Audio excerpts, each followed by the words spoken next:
भवानी मातेचा लेक तो मराठ्यांचा राजा होता. जिंकला नाही कोणासमोर मुघलांचा तो बाप होता. जिंकला नाही कोणासमोर मुघलांचा तो बाप होता.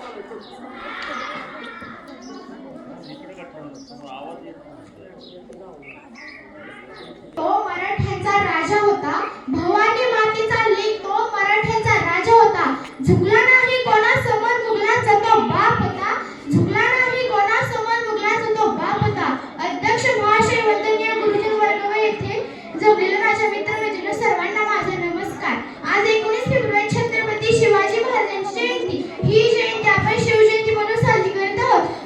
सर्वांना शिवजयंतीच्या खूप खूप शुभेच्छा. छत्रपती शिवाजी महाराज आदर्श आणि महान राजे होते. त्यांचा जन्म 19 फेब्रुवारी 1630 रोजी शिवनेर या किल्ल्यावर झाला. त्यांच्या वडिलांचे नाव शहाजीराजे भोसले आणि त्यांच्या आईचे नाव जिजाबाई होते. छत्रपती शिवाजी महाराज हे मराठा साम्राज्याचे संस्थापक होते. त्यांनी वयाच्या 15व्या वर्षी आपल्या माळ्यासोबत जाऊन रायरेश्वरच्या मंदिरात स्वराज्य स्थापनेची प्रतिज्ञा केली. जानता शिवाजी राजा असा एकच होता. जानता शिवाजी राजा असा एकच होता.